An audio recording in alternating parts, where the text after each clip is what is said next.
Alléluia. Amen. Gloire au Seigneur. Amen. Je ne suis pas trop habitué au micro sans fil. Enfin, je vais dire de ce micro-cravate, mais que Dieu lui fasse grâce. Amen. Amen. Je crois fermement qu'à chaque fois que nous venons de la présence de Dieu, Dieu a toujours quelque chose pour nous. Amen. Amen. En entrant dans la salle, je suivais la prière qui allait dans le même sens que le message que le Seigneur m'a donné. Je ne sais pas s'il y a eu des requêtes avant, d'autres requêtes avant, mais la requête que j'ai entendue là allait dans le même sens que le message que le Seigneur m'a donné. Je dis merci au Seigneur pour ce, j'allais dire coïncidence, je dis c'est Dieu silence. Amen. Là au Seigneur, nous allons ouvrir nos Bibles dans Genèse 32.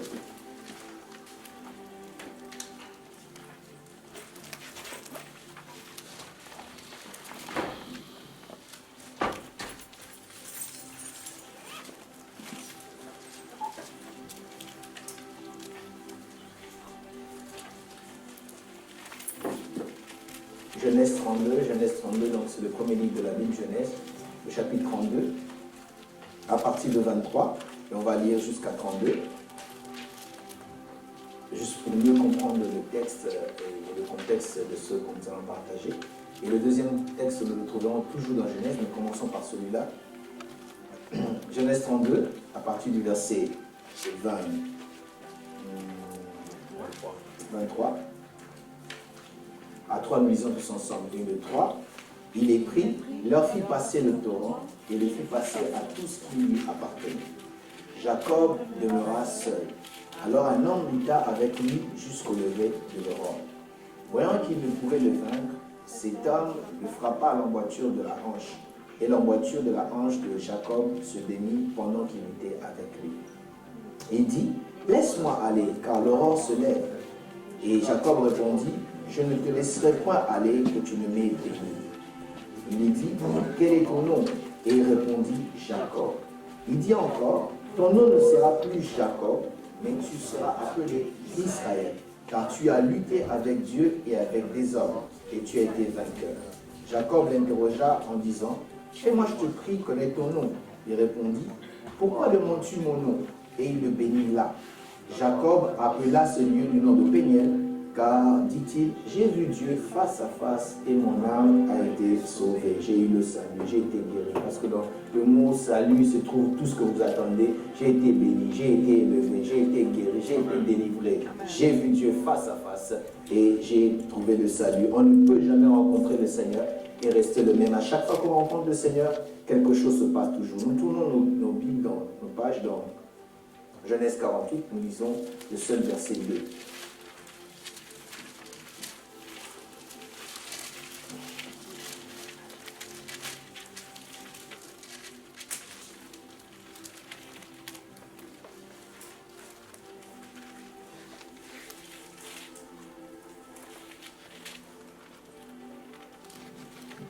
Genèse 48, à partir du verset 2, nous lisons. On lui dit, voici ton fils Joseph qui vient vers toi.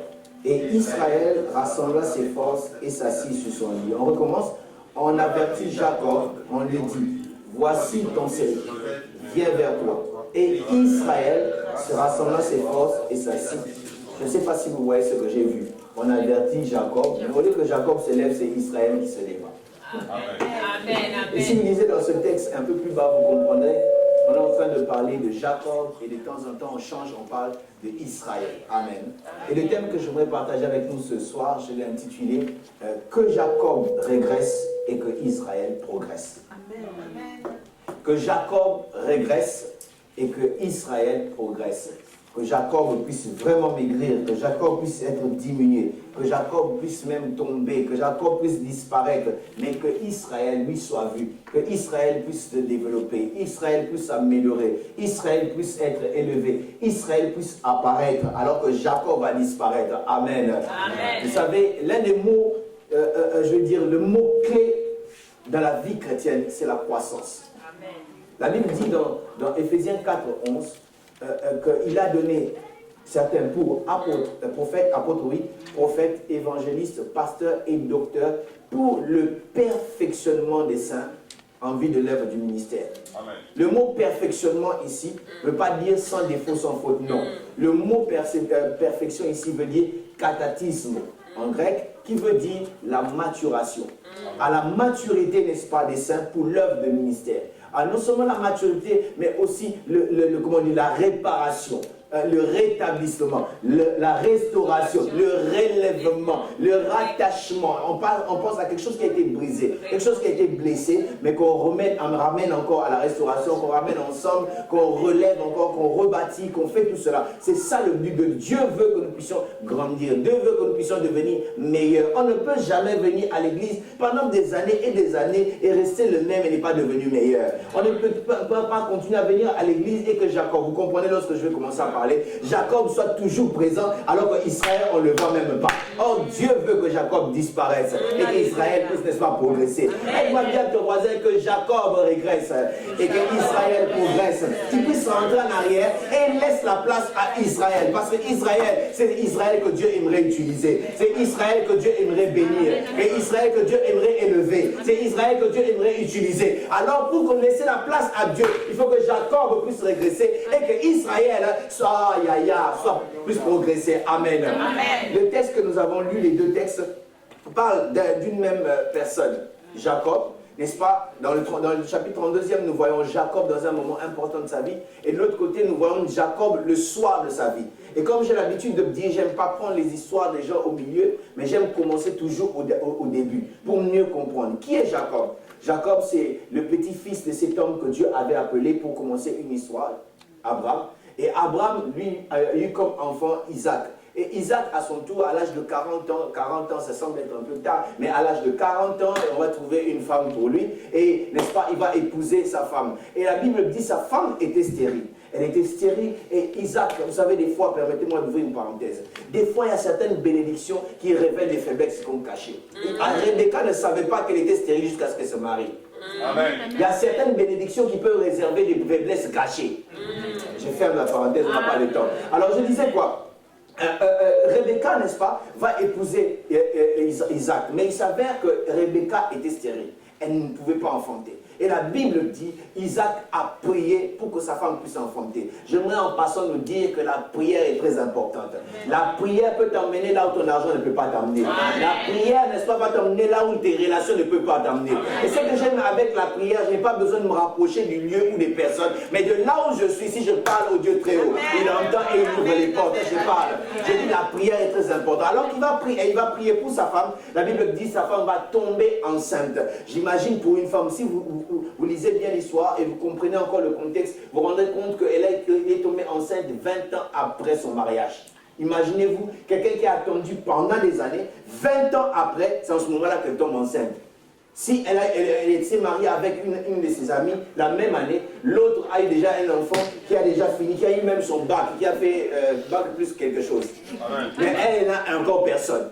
Donc j'imagine un peu comment ça pouvait la déranger. J'imagine un peu comment est-ce qu'elle pouvait s'attendre à ce que Dieu puisse la visiter. Mais béni soit le Seigneur. Notre Dieu ne vient jamais en retard. Il vient au temps qu'il faut. Et la Bible dit, elle est tombée enceinte. Mais le problème, c'est que sa grossesse lui faisait des problèmes. C'était une grossesse à problème. Elle avait mal, elle avait des complications. Et même elle-même m'avait dit, non mais si c'est ça être enceinte, pourquoi? Des fois, vous savez, il y a certaines bénédictions que nous avons qui nous amènent des problèmes. Tu n'as peut-être pas demandé, mais à quoi de cette bénédiction, il y a des problèmes qui entrent encore. Marie qui est tombée enceinte, même pas d'un homme, mais de Dieu. Mais ça a apporté un problème et là, elle est passée à côté, n'est-ce pas, de la lapidation. Je veux dire quoi? Il y a certaines choses qui viennent dans nos vies et il est important de pouvoir aller chercher l'auteur de la bénédiction pour comprendre pourquoi est-ce que la bénédiction se manifeste ainsi. La Bible dit, elle avait tellement mal, elle a commencé à pleurer, elle va poser la question à Dieu. Bien aimé, ne soyez pas pressés de conclure. Je répète, je dis, ne soyez pas pressés de conclure. La Bible dit, c'est vrai que la bénédiction de l'Éternel, c'est qui enrichit, elle n'a fait suivre d'aucun chagrin. Mais il y a des bénédictions qui peuvent amener des complications. Tu ne comprends pas, mais oh, c'est une fois, oh my God. Laisse-moi te dire que ta bénédiction n'aura pas le même visage que la bénédiction de l'autre. Même que l'élévation ne va pas ressembler forcément à l'élévation de l'autre. La Bible nous parle de l'élévation d'Enoch. Enoch marchait avec Dieu et il ne fut plus, c'était sans bruit. Mais lorsque Élie était élevé, il y avait un tourbillon. Je voulais dire, des fois, il y a des problèmes dans la vie qui viennent annoncer l'élévation. Aïe, Je rentre sur les chantiers de Dieu. Je disais, elle va se poser la question, mais pourquoi cette douleur? Pourquoi ces complications? Pourquoi cette douleur? Elle va poser la question, n'est-ce pas, à la bonne personne, à Dieu. Et Dieu lui dit, tu portes en toi 2 nations. J'aimerais dire, des fois, il y a des troubles, des problèmes. C'est seulement à cause de ce que nous portons en nous. Je vais dire à quelqu'un ici, peut-être pas à tout le monde, mais je vais dire à quelqu'un ici, des troubles, des problèmes, des difficultés, c'est à cause de ce que Dieu a mis en toi. Il y a des gens qui ont des grossesses, des grandes choses en ce lieu. Je crois, si Dieu m'a donné cette parole, c'est parce que quelqu'un a la grossesse d'une grande chose dans sa vie. Quelque chose qui va bouger le monde, qui va bouger la famille, qui va bouger l'église. Si c'est là, dit amen que je l'entende. Les gens n'espèrent qu'il y a une grossesse pour quelque chose. Il dit, tu portes en toi 2 nations. Oh, le plus petit sera plus grand que le plus âgé. Et la Bible dit, lorsqu'elle est en train, elle était calme maintenant parce qu'elle comprenait. Laisse-moi te dire, si tu comprends que tu es en train de souffrir pour une cause. Vous savez, bien aimés, nous pouvons tous souffrir, mais notre souffrance n'a pas toujours la même cause. Amen. Ils étaient 3 sur la croix à être pendus. Les 2 autres parce qu'ils étaient brigands. Mais l'autre là, c'était parce que c'était le chemin de la gloire. Laisse-moi te dire que notre souffrance, nous pouvons souffrir, nous tous, dans le même problème, même cause, mais ce n'est pas pour la même raison. Nous pouvons tous être en prison. Ah, vous attendez à être condamné à mort, mais moi, Joseph, j'attends les rêves des pharaons. Je veux dire, notre souffrance ne se ressemble pas, elle ne se ressemble pas. Et là, elle était calme. Elle a attendu pendant des jours, des semaines. La douleur pouvait continuer. Mais ce que j'aime, la Bible dit, le jour de l'enfantement arrive. Amen. Avant que j'avance, j'aimerais dire ceci, le jour de l'enfantement, le jour où Dieu lui a donné des choses, Dieu lui a promis des choses, Dieu lui a donné, n'est-ce pas, la grossesse, Dieu lui a donné des promesses, Dieu lui a donné la prophétie, mais le jour de l'accomplissement arrive. J'aimerais dire à quelqu'un qui a des promesses, ça traîne, ça fait mal, mais laisse-moi te dire, ce jour-là arrivera. Elle m'a dit à ton voisin, ça va arriver. Le jour où on va aussi t'acclamer arrivera. Le jour où on parlera aussi de toi arrivera. Le jour où Dieu ouvrira cette porte-là, arrivera. Dis bien à ton voisin, ça va arriver. Même si tu pleures aujourd'hui, ce n'est pas un problème, ça va arriver. Même si tu ne vois rien aujourd'hui, ça va arriver. Le jour de l'accomplissement arrivera. Je viens prophétiser dans la vie de quelqu'un. Sois prié parce que cela va arriver. Je dis dans ta vie, ça va arriver. Je dis, ça va arriver. Je me souviens, ça fait environ 9 ans que je prêchais sur mes messages. Et dans ma prédication, j'ai dit, le jour où je vais me marier arrivera. Mais 9 ans après, je suis... Je disais ceci, ce jour-là arrivera. Et la Bible dit, lorsque ce jour-là est arrivé, le plus jeune, comment dire, l'aîné est sorti, les enfants étaient en train de se battre, excusez-moi, et l'un est sorti en premier, l'autre voulait sortir aussi en premier, mais il est sorti en retard, il a pris par le talon. Il est sorti avant lui. Vous savez, dans la vie n'est pas une course. Je veux dire quoi? Les bénédictions de la vie, ce n'est pas comme dans une course. Non. Chacun a son temps. Chacun a son heure. Il y a un dicton de chez moi qui dit, je le traduis en français, courir plus vite n'est pas synonyme d'arriver. Je vais traduire en bon français, mais si je dois mettre ça littéralement, je dirais, aller de l'avant, ce n'est pas arriver. En bon français, on dirait courir plus vite n'est pas synonyme d'arriver. Et je vais ajouter, dire arriver n'est pas synonyme de pouvoir avoir le butin. Parce qu'il y a des gens qui sont allés avant, ils n'ont pas eu. Et avoir le butin n'est pas synonyme de tout terminer. Parce qu'il y en a encore pour moi. Et la bénédiction qui a mon nom, la bénédiction de chacun d'entre nous ici a son nom dessus. Amen. Je peux vous une parenthèse. Vous savez, un jour, Dieu a dit comment il s'appelle, à Élie, il dit, je vais te nourrir, n'est-ce pas, je vais t'envoyer du pain et de la viande. Et Dieu a utilisé qui? Un corbeau. Entre nous, un corbeau. Entre autres, un corbeau, je l'ai dit, est un oiseau qui mange tout. Il mange les pains, il mange la viande. Et Dieu a mis dans les becs d'un corbeau pour aller donner à Élie. Est-ce qu'il avait mangé ça? Non. Écoute, ce qui est à toi est à toi. Amen.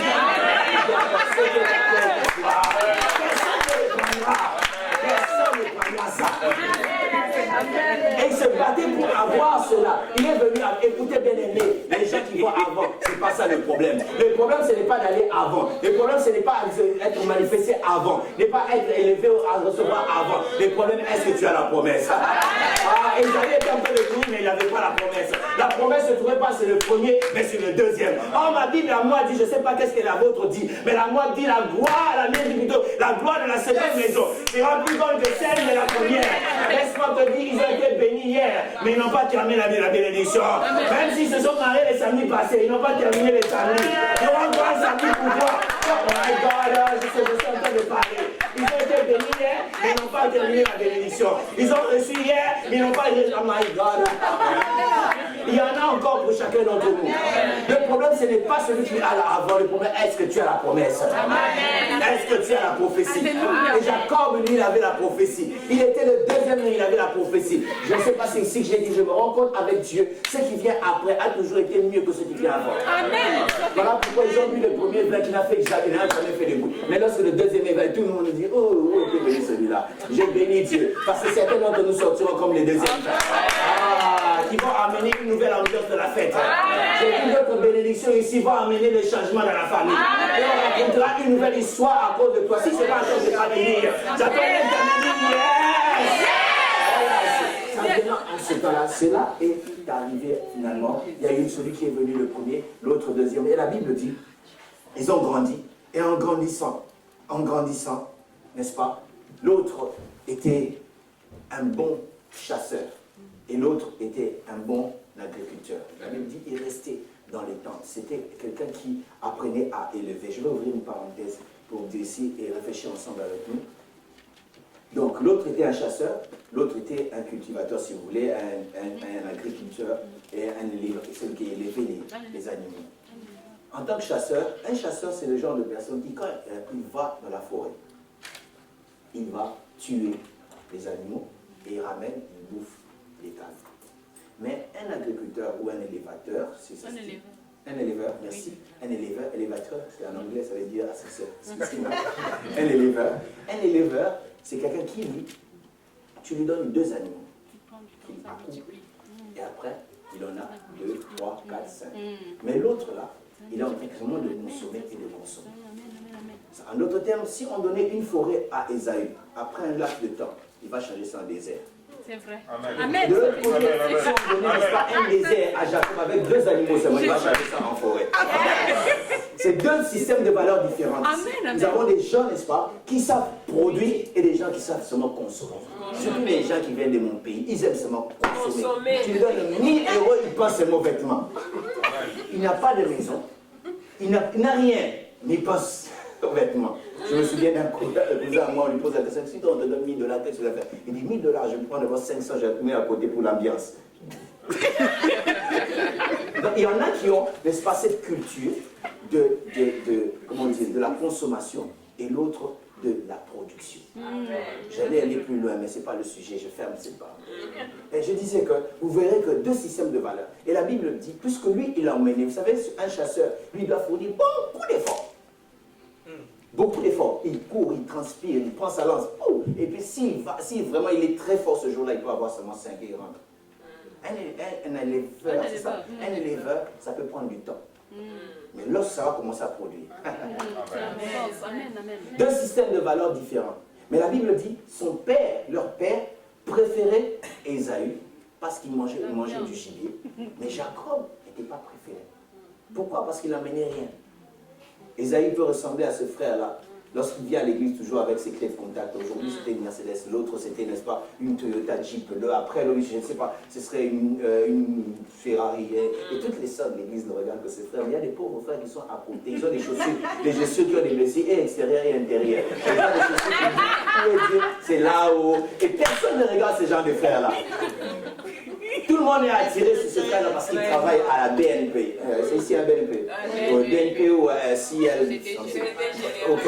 Ou il travaille quelque part. Tout le monde regarde, il travaille aux impôts, il travaille je ne sais pas où. Mais l'autre frère-là qui va faire ce que nous appelons chez nous les cailloux, la bière. Donc il va faire des types, les types, on ne regarde pas, on dit non, lui ne l'intéresse pas. L'autre quand on regarde, c'est cette sœur-là qui est toujours là, très très bien maquillée, très bien, lorsqu'elle marche, on a l'impression que c'est un bateau qui laisse, n'est-ce pas?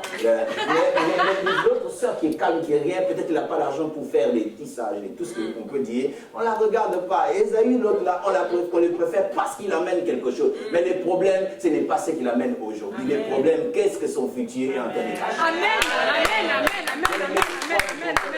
Simplement parce que nous ne connaissons pas les futurs de Dieu. Nous ne savons pas qu'est-ce que le futur. Ésaü avait, n'est-ce pas, le gibier aujourd'hui, mais il n'avait pas de futur glorieux comme Jacob. Il n'avait pas de promesse comme Jacob. Voilà pourquoi le problème, ce n'est pas celui qui est en train de briller aujourd'hui. Le problème, c'est quelle est la promesse qui est attachée à ta vie. Je suis en train de parler à celui qui a Christ dans sa vie. Quelle est la promesse qui est attachée à Christ? Parce que la Bible dit, Christ en nous, c'est l'espérance de la gloire. Parce qu'il est en nous, nous espérons à une gloire. La gloire veut dire beaucoup de choses, bien aimées. La gloire veut dire puissance. La gloire veut dire sanctification. La gloire veut dire élévation. La gloire veut dire manifestation. La gloire veut dire encore richesse. Je dis richesse. La gloire veut dire beaucoup de choses. Et Christ en nous, l'espérance de la gloire. Et nous attendons, ce n'est que question de temps. Avant que j'avance, aide-moi, dis à ton voisin, ce n'est que question de temps. Même si je suis en train de pleurer aujourd'hui, ce n'est que question de temps. Même si aujourd'hui je n'ai rien, ce n'est que question de temps. Parce qu'il y a une promesse en moi. Un jour, si Dieu permet, je prêcherai un message à cause de la prophétie. Mais je dis à cause de ce qu'il y a en moi. À cause de ce qu'il y a en moi. À cause de cette prophétie, à cause de cette parole que Dieu a dit en moi, les choses vont changer. Et la Bible dit, un jour, le cultivateur qui avait toujours quelque chose, le chasseur qui avait toujours quelque chose à manger. Et ce jour-là, il est allé, il a chassé toute la journée, il n'a pas eu. Je crois, les animaux savaient d'abord qu'il y avait un danger. Ils ont changé, ils ne voulaient plus rester rencontrés. Et ce jour-là, il a cherché, il n'a pas trouvé. Et il est rentré, il a trouvé l'agriculteur qui restait à la maison, ou l'éleveur qui avait quelque chose. À quoi bon de vouloir faire beaucoup d'efforts sans rien et rester à la maison avoir quelque chose? Amen. Et l'autre avait quelque chose, lui, il n'avait pas. Et va, vous connaissez l'histoire. Il dit, est-ce que tu peux me donner un peu? Ah, habile que Jacob était, vous comprenez lorsqu'on va avancer. Il dit, non, mais si tu veux, donne-moi ton droit de naissance et je te donnerai ce potage. Il dit, oh, mais qu'est-ce que je peux faire avec le droit de naissance? Il n'était pas très sage, très intelligent. Parce que le droit de naissance dans le présent ne veut rien dire. Dans le futur, oui. Amen. Le potage dans le futur, ça ne veut rien dire. Il n'y a que dans le présent. Bien aimé, il y a des gens qui ne comprennent pas qu'il faut apprendre à donner la valeur aux choses, n'est-ce pas, futures, aux choses présentes. Il y a des gens qui passent leur temps, écoutez, le présent ne dit pas tout. Le futur, au contraire, garde beaucoup de choses. Mais il y a des gens, n'est-ce pas, qui voient la vie seulement au bout de leur nez. Ils voient seulement ce qu'ils ont aujourd'hui ou ce qu'ils n'ont pas aujourd'hui. Mais il y a d'autres aussi qui ont compris. Le plus important, je préfère de sacrifier mon présent aujourd'hui parce qu'il y a un futur meilleur. Tout celui qui a une vision, n'est-ce pas, une vision du futur, c'est comment sacrifier dans le présent pour recevoir dans le futur. Il y a des gens qui ne voient pas le futur, qui vivent aujourd'hui dans le présent comme si tout c'était aujourd'hui. Ils veulent avoir tout aujourd'hui. On veut demander la vie aujourd'hui. La main plutôt aujourd'hui, il donne et la main et les jambes et tout. C'est le genre de ceux qui I give myself away, je m'abandonne à toi, utilise aujourd'hui Seigneur. Non. Il y a des choses qu'on apprend à nous sacrifier aujourd'hui parce que c'est dans le futur. My God. La valeur des choses, n'est-ce pas bien aimé, futur. La Bible dit, ce qui est visible est passager, mais ce qui est invisible est éternel. Je vais m'accrocher à ce que je ne vois peut-être pas, mais qui est réel, que ce qui est passager aujourd'hui. Il y a des choses que je vois aujourd'hui, ça ne me servira jamais. Écoutez bien aimé, je prie le Seigneur qui nous ouvre les yeux, que nous puissions avoir la vision du futur. Que nous puissions voir les choses plus loin, pas seulement aujourd'hui. Écoutez, partout où vous voyez quelqu'un faire le sacrifice dans la vie, c'est qu'il est en train de voir loin. Il y a que des gens qui voient loin qui peuvent faire des sacrifices. Il y a des gens, quand ils demandent de venir à l'église, c'est tout un problème. Il y a des gens même qui croient que si tu ne viens pas à l'église, Dieu va pleurer. Il y a des gens qui croient que venir à l'église, c'est une faveur que je fais à Dieu. Quand je donne mes offrandes, j'ai fait une faveur. Non, tu es en train de te faire une faveur à toi-même. Amen. Amen. Les sacrifices. Amen. Je me souviens, en grandissant, j'ai été faire l'école biblique. Quand je faisais l'école biblique, il y avait des amis qui se moquaient de moi. Ils m'appelaient théologien. Et pas ces jours-là, je me dis, j'écrivais. Il suffisait qu'une pensée vienne, même si je suis en taxi, en bus, à pied, je m'arrête, j'écris. Et en écrivant, je ne savais pas que c'était des choses qui étaient réservées au futur. Aujourd'hui, je prêche, toi tu dis amen. Tu sais d'où ça vient? Ça vient d'aller. Lorsque les gens étaient en train de se moquer de moi, moi j'étais en train de préparer mon futur. Et aujourd'hui, je suis en train de parler, ils sont restés en arrière. Pourquoi? Parce qu'ils ne voyaient pas le futur. Dans la vie, il faut apprendre à voir le futur. Beaucoup de fois, les gens peuvent se moquer de vous à cause de votre présent. Mais vous voyez plus loin. Les gens se moquaient de moi quand je faisais mes cours d'anglais. Certains me traitaient même d'orgueilleux parce que même tu fais les cours, les choses changent. Quand on dit Amen, les gens disent Amen, tu dis Amen. Mais ce n'est pas le cas, mais c'est parce que nous voyons le futur. Aujourd'hui, par la grâce de Dieu, nous pouvons prêcher dans cette langue-là. J'ai été prêché quelque part, je ne sais pas ce que j'ai dit ici. J'ai été prêché quelque part à Courtrai. Et là-bas, parce que dans cette église, il y avait beaucoup de nationalités. Je prêchais en anglais, on interprétait en flamand, et il y avait des casques pour les autres langues. Et à la fin, je vois une dame en train de prier devant, c'était une Congolaise. Elle priait dans ma langue. Je me suis rendu compte que c'est une Congolaise. Bon, plus que je parle anglais, je parle à l'oreille. Est-ce que vous parlez le français? Elle dit oui, je parle français. J'ai prié pour elle en français. Et puis elle était étonnée que moi je parle français. Elle va dire à ses copines, mais il parle français, l'une de nous, c'est une Congolaise. Ah non. Lorsqu'il vient directement pour me poser la question, je lui réponds directement dans la langue du pays. Oh, elle était étonnée. Donc pour elle, elle croyait que j'étais américaine. Moi, vraiment la écoutez bien, aimé, si tu connais la valeur du futur, tu peux faire des exploits dans la vie. Et le gars, Jacob attachait la valeur, n'est-ce pas, à ce qui était demain. Et lui, il voyait, oh my God, je croyais que j'aurais le temps de tout terminer. On termine à quelle heure? Ok. Je disais, il voyait, n'est-ce pas, les choses à venir et il pouvait, n'est-ce pas, se sacrifier aujourd'hui. Je préfère sacrifier mon potage aujourd'hui. Je préfère sacrifier, je ne sais pas quoi aujourd'hui, mais parce que je vois demain. Je vois demain. Écoutez bien aimé, lorsque nous sacrifions, c'est comme une sémence. Mais la moisson a toujours été plus que la sémence. Amen. Apprenons à nous sacrifier. Des fois, enferme-toi dans la présence de Dieu, cherche la face de Dieu. Prie le Seigneur. Tu te sacrifies parce qu'il y a des choses que tu vois dans le futur. Et la Bible dit, n'est-ce pas, il va faire l'échange, il va lui donner le potage. Et Jacob va prendre, n'est-ce pas, cela. À cause de cela, leur père va appeler, n'est-ce pas. Il y a eu un temps où le père ne voyait plus. Il dit, amène-moi un gibier pour que je puisse bénir et tout. Enfin, manger, mon âme soit dans la joie, afin que je te bénisse. Encore un classique, mais je passe. Et la Bible dit ceci. Jacob est parti. Alors que Esaïe, lorsqu'il a entendu ça, il est parti encore à la forêt pour chercher. Mais Jacob, c'était derrière la maison.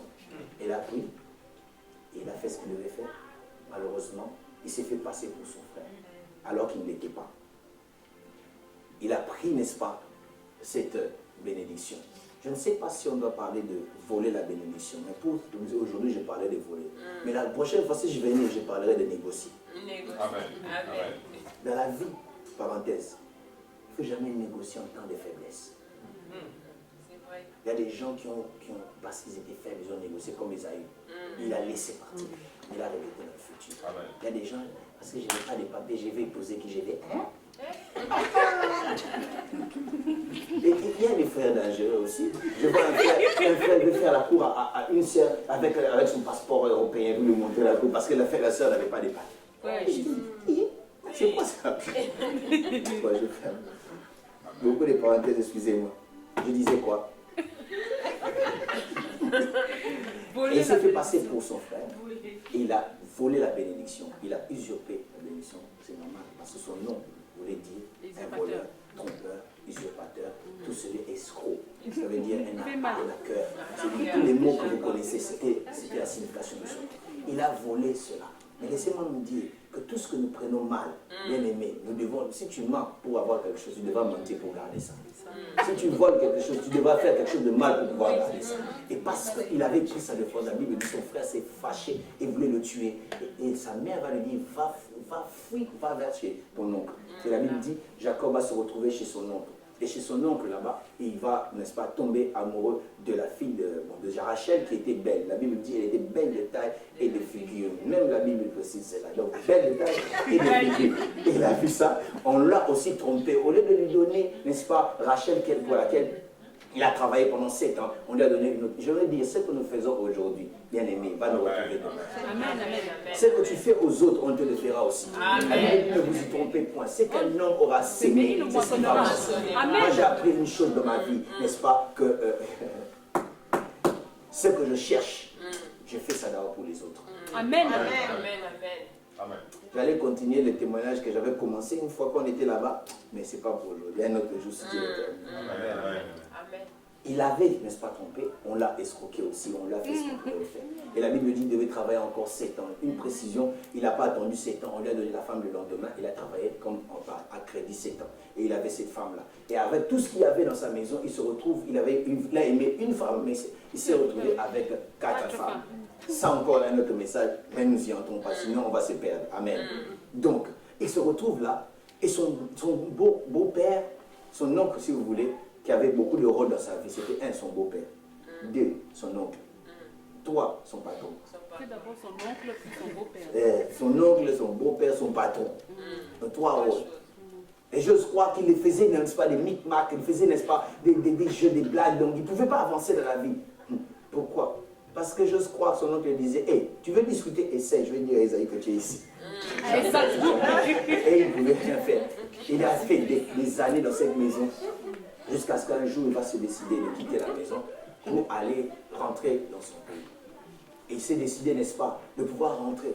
Et en rentrant, bien aimé, ce jour-là, il devait rencontrer Esaïe, qu'il a fait hier. J'aimerais dire en passant, ce que tu refuses de confronter aujourd'hui, te confrontera demain. Alléluia. Il y a des choses qu'on devra être avec Dieu, on ne saute pas des classes, même si on est génie.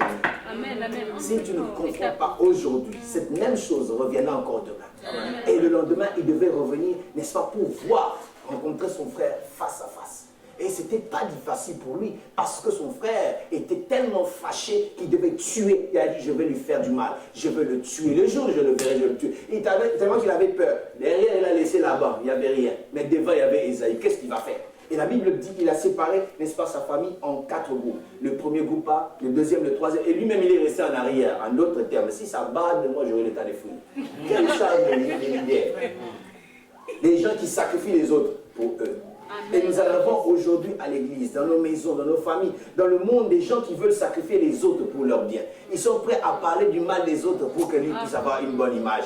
Il est prêt de pouvoir couler, écraser l'autre pour que lui puisse émerger. Il y a des gens comme ça qui sont prêts à sacrifier, n'est-ce pas, la réputation des autres pour sauver leur réputation, s'ils en ont une.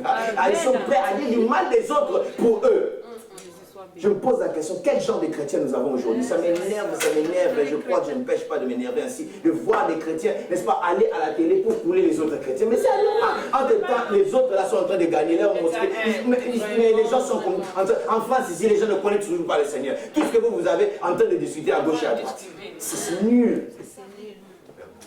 Au nom de Jésus, on prend une caméra, on se lève devant les tel pasteur abominable, tel pas. Non, on dit. Non. Et puis les gens rentrent à la maison, ils abandonnent la foi. Mais toi, mais qu'est-ce que tu gagnes? On est prêt, n'est-ce pas, à sacrifier les autres pour ses propres intérêts. Et il est resté là. Mais ce que j'aime dans le verset 24, c'est là que je commence la prédication maintenant. La Bible dit, et Jacob resta seul. Il demeura seul. Bien aimé, des fois, être seul dans la vie, c'est important.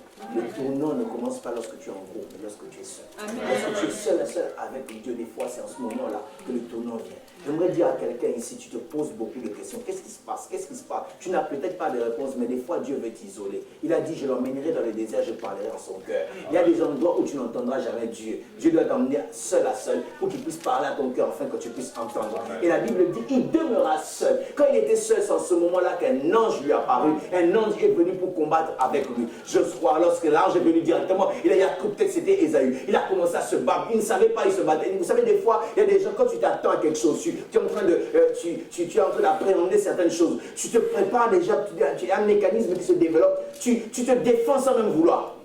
Quelqu'un vient te dire quelque chose de... directement tu réagis mal, croyant que la personne devient défensive, merci, croyant qu'on veut te faire du mal. Et il a commencé à se battre avec l'ange. Il se battait avec l'ange. Ils se sont battus avec l'ange toute la nuit. Et puis directement il dit, je ne laisserai pas que tu m'aies béni. Mais là je dis, depuis longtemps, là, je t'ai venu pour te bénir, alors pourquoi tu me comprends? Amen. Il y a des gens comme ça, Dieu vient pour te bénir, mais tu es en train de le combattre. Et il est venu en fait pour te faire du bien. La parole vient, n'est-ce pas, pour te faire du bien. La parole te donne des recommandations, même des résolutions à prendre. Tu ne veux pas prendre, tu dis bénis, mais la parole là est venue pour te bénir. Amen. Il dit, mais depuis longtemps, je t'ai venu pour ça. Et il pose la question, quel est ton nom? Il dit, mon nom est Jacob. Est-ce que Dieu est tellement ignorant pour te poser des questions? La Bible parle de lui et dit qu'il est omniscient, il connaît toutes choses. Amen, amen. Est-ce que Dieu est vraiment ignorant pour ne pas savoir comment est-ce qu'il s'appelait? Tout ce que Dieu voulait, c'était la sincérité. Amen. J'aime cela, je le dis et partout j'irai, je le dirai toujours. La sincérité est très importante pour les chrétiens. La sincérité va te protéger. La sincérité va t'emmener au ciel. Amen. Et les gens, à cause de manque de sincérité, se retrouveront, n'est-ce pas, à la maison voisine du diable. Tout simplement parce qu'ils ne sont pas sincères. On le trouve, n'est-ce pas, dans les bêtises, au lieu, n'est-ce pas, d'être sincère, d'avouer, mais il se cache. Le problème entre Saül et David, c'était celui-là. David, n'est-ce pas, a fait plus de bêtises dans la Bible que Saül. Mais lui, il était sincère. Amen. Saül, lui, l'a caché. On lui pose la question, il veut couvrir.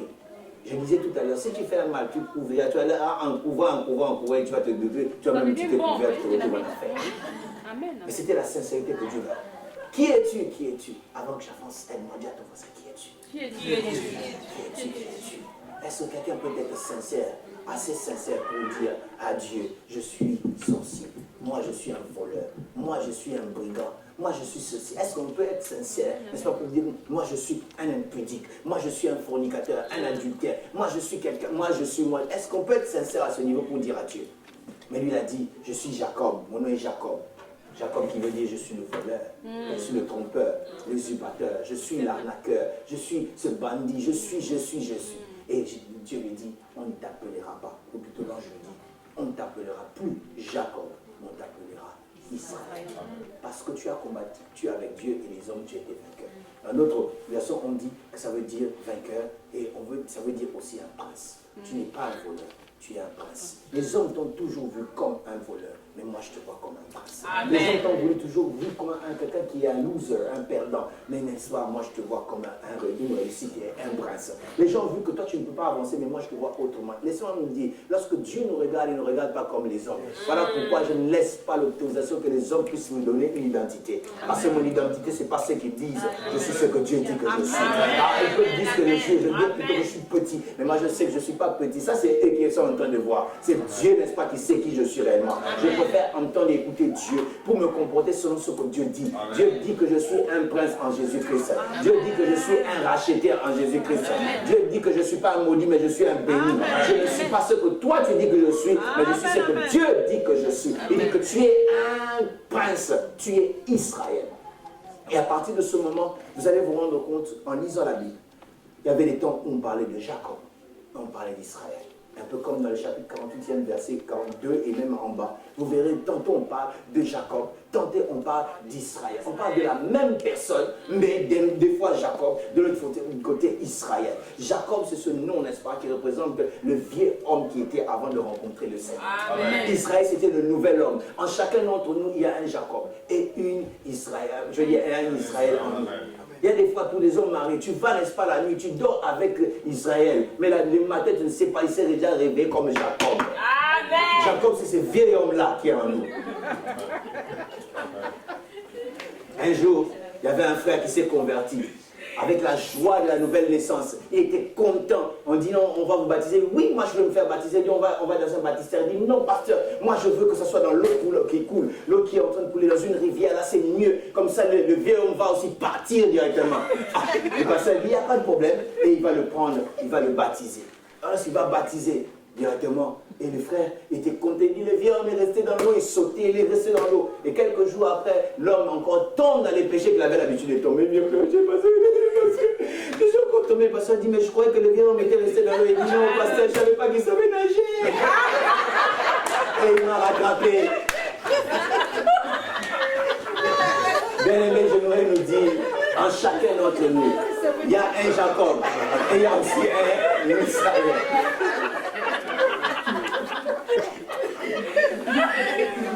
En chacun de nous, il y a un Jacob, il y a aussi un Israël.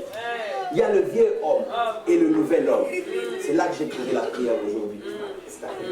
Bien aimé, il y aura toujours cette personne-là qui te pousse au mal. Et il y a cette personne qui te pousse au bien.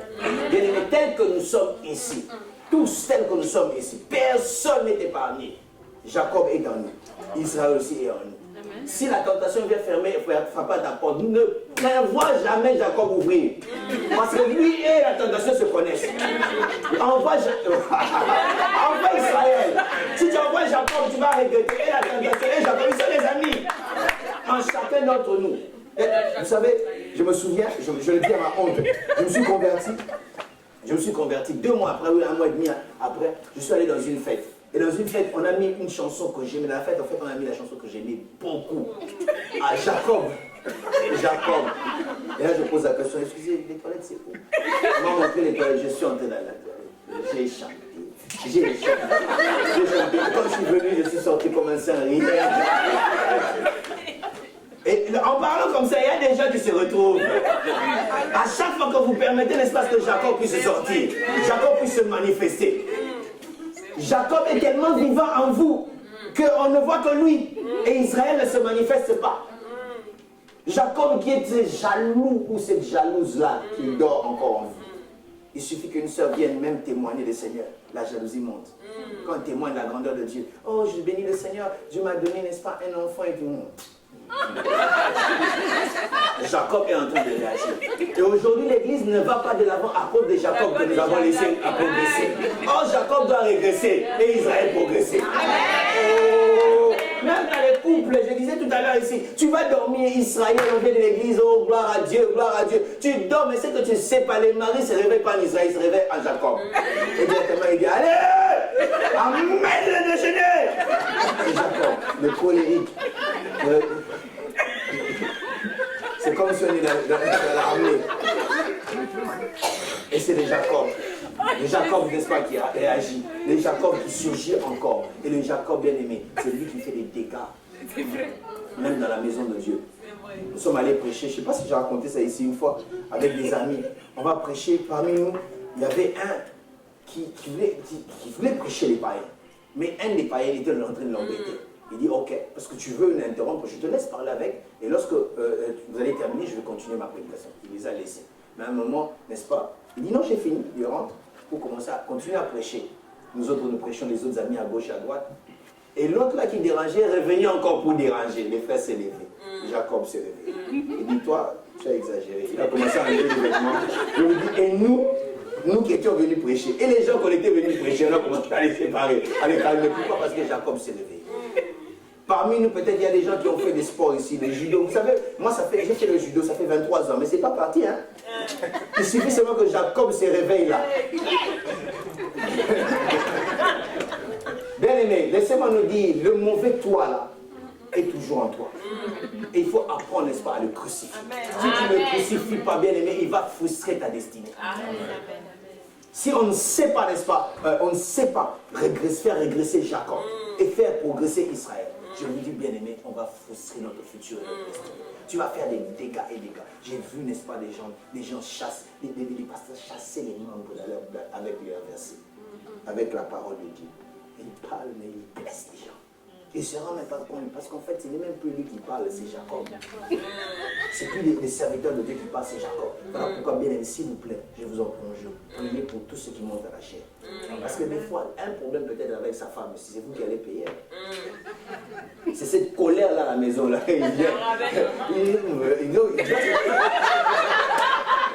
Vous croyez qu'il a la colère des démons? Ce n'est pas la colère des démons. C'est une colère qui a commencé quelque part. Et cela a commencé à se manifester. Mais je vous dis la vérité. L'Église aujourd'hui est en train, n'est-ce pas, de s'affaiblir. Pourquoi? Parce que nous avons, n'est-ce pas, sur la chair, nous avons plus de Jacob que d'Israël. Des gens sans amour, mais prêchant la parole de Dieu. Bien aimé, tu ne peux jamais prêcher la parole de Dieu si tu manques d'amour. Mais bien aimé, tu ne peux jamais corriger les gens sans amour. Si tu veux corriger, montre-moi ton amour d'abord. Parce que l'amour, n'est-ce pas, attire, ne chasse jamais. L'amour ne sépare pas. L'amour amène encore vers le Seigneur. Mais comment les gens, je peux venir prêcher pour vous blesser? Non, mais c'est quoi? Ça, c'est la parole de Dieu. Elle est censée nous nourrir et nous faire mal. Ce n'est pas une pierre, c'est un pain. Un pain, même ça, ça ne fait pas trop mal. Oui, bien aimé. Quelqu'un me disait, il dit, quand tu prêches, il ne faut pas que le message, que les gens se sentent visés, qu'ils se sentent concernés. Amen. C'est une différence. Tu as entendu seulement les soldats. Hé, c'est ici. Oui, il y a des gens, c'est pas bien aimé. Ce n'est pas mauvais d'entendre et de venir prêcher. Parce que Paul a déjà entendu de vous qui avez... Ce n'est pas mauvais. Mais comment le dire? Je le dis pour blesser, je le dis pour aider. Pour punir ou pour aider. Parce que le Jacob, bien aimé, il fait tellement beaucoup de dégâts dans la vie des fils d'Israël. Il fait beaucoup de dégâts dans la communauté des enfants de Dieu. Il doit régresser afin qu'Israël puisse vivre. Et la bénédiction se trouve avec Israël et non Jacob. Que Israël puisse croître, que Israël puisse grandir, que nous puissions aller plus de l'avant, que la vie chrétienne monte, qu'on puisse oublier qui tu étais. Il y a des gens, même, vous savez, même dans certaines églises, on sait que ces frères-là, c'était un ex-catcheur. Et on sait toujours que s'il y a un problème, c'est lui qu'il faut chercher. Ce n'est pas normal. Oui, ce n'est pas normal. Ce n'est pas normal. Cela montre que non, ce n'est pas Israël qui vit, c'est Jacob. Il y a des sœurs en Christ, mais qui anciennes séductrices, qui continuent à séduire les frères comme ça par plaisir. Vraiment, frère. Et puis il m'avait dit ceci, c'est frère n'est pas moi, il n'est pas sérieux, mais c'est toi qui as commencé. Oui. Il y a des sœurs comme ça. C'est elle qui commence, les pauvres frères. Tu viens avec les vêtements, tu montes tout. Quand nous adorons les saints, toi tu lèves les mains ici, tous les ventres déroulent. Les pauvres frères ils sont en train d'adorer les saints, ça change en combat spirituel. Au nom de Jésus, au nom de Jésus. Le problème c'est quoi? Il y a des gens, on veut qu'on puisse les voir. Non, mais c'est méchant. C'est méchant. Il n'y a pas que les sœurs, il y a aussi les frères. Il y a les frères là qui sont. Oh! Il faut voir des bons parleurs. Oh, quand je te regarde, tu as les yeux comme un ange. Il a fait un ange.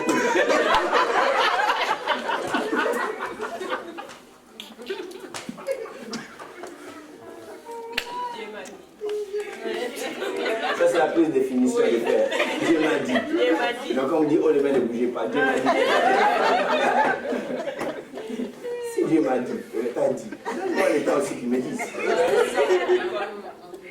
Bien aimé, ma prière, c'est que les Jacob en nous puissent régresser. Que Israël puisse progresser. Même moi qui suis en train de parler, j'ai besoin de ce message-là. Que Israël en moi puisse progresser. Que Jacob puisse régresser. Aujourd'hui, nous avons des problèmes à l'église, entre frères et sœurs. Nous avons des problèmes dans les foyers parce que Israël est trop vivant. Que Jacob est trop vivant. C'est plus Jacob qui coordonne la maison. C'est plus Jacob avec, n'est-ce pas? J'ai lu, je connais un couple où le mari était un grand manipulateur. Un grand manipulateur. Et sa femme aussi a acheté un livre, L'art de manipuler. Donc ça veut dire qu'ils sont en train de détruire la famille, leur foyer. Et je ne dis pas les dégâts qu'ils ont fait, je me réserve de le dire. Tout simplement, on veut résoudre quelque chose très mal. Tu envoies Jacob. Je disais, si c'est que la tentation vient, n'envoie jamais Jacob, ils sont amis, ils se connaissent. Envoie Israël. Tu ne peux pas arranger les problèmes de ton couple, de ta vie chrétienne avec les méthodes du monde. Jamais. Jamais. Jamais. Il faut les méthodes de Dieu. Que l'homme, le nouvel homme, puisse, n'est-ce pas, croître en lui. Le souci de Dieu, c'est que le nouvel homme puisse croître en nous. Que nous puissions plus avancer, que la chair puisse diminuer, parce que Jacob représente la chair, et que le nouvel homme puisse avancer, que nous puissions nourrir plus le nouvel homme que, n'est-ce pas, le vieil homme. Parce que le vieil homme, quand tu le nourris, il est costaud, il fera plus de dégâts sans ta permission. Il y a des gens qui regardent, c'est que tu regardes, la nourrit qui? Israël ou Jacob? Ce que tu lis, ça nourrit qui? Israël ou Jacob? Il y a un enfant de Dieu, entre guillemets, un enfant en Christ, qui regarde les films qui ne sont pas recommandables. Il regarde, on dit, mais toi tu regardes, c'est dit non, c'est pour chercher les fardeaux des âmes, quoi? Les fardeaux des âmes en regardant ça. Il faut vous montrer comment Satan est en train de tromper les gens. Dis-moi que tu as un morceau de bois, les faire, ça peut faire.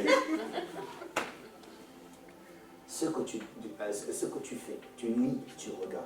Nourris soit Jacob au Israël. Amen, amen, c'est vrai. Lorsque nous venons dans la semaine à prier, bien que le jour du Seigneur n'est pas seulement le dimanche, lorsque nous ne venons pas, n'est-ce pas, nous venons parce que nous voulons nourrir notre Israël. Qu'il puisse croître et que Jacob régresse. Ma prière, c'est qu'à partir d'aujourd'hui, que nous puissions prendre la résolution, n'est-ce pas, de rendre affamé Jacob et de tellement rendre froid l'Israël. Et Dieu n'est pas contre ça. Donnez-lui les McDonald's spirituels, je vais dire, donnez-lui les comment on dit ça, des fast-food pour qu'ils grandissent. Mais que les Jacob maigrir. Et qu'un jour, on attend que tu puisses réagir d'une telle manière. Tu ne réagis pas de la sorte parce que Jésus est là. Où sont ces chrétiens-là qui réagissent comme Dieu veut qu'ils réagissent? Où sont ces chrétiens-là lorsqu'ils entendent qu'on a parlé de... Ils viennent encore et disent, ma soeur, j'ai entendu parler, mais que Dieu bénisse.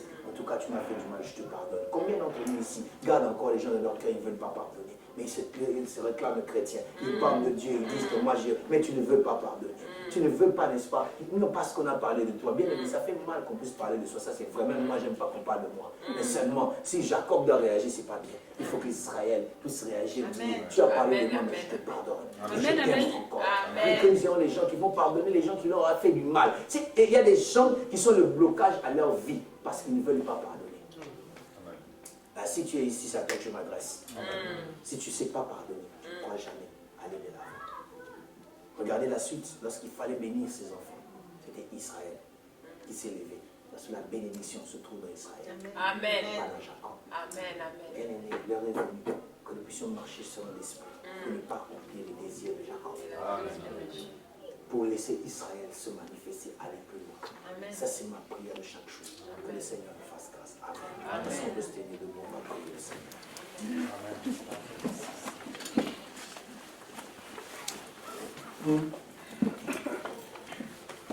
Que chacun de nous lève sa voix, tu vas parler au Seigneur. Donner la grâce de Dieu. Dire à Dieu qu'il puisse faire grâce. Que Jacob en toi puisse régresser et que Israël puisse progresser. Lève ta voix là où tu es, commence à parler à Dieu. Que le Seigneur te fasse grâce.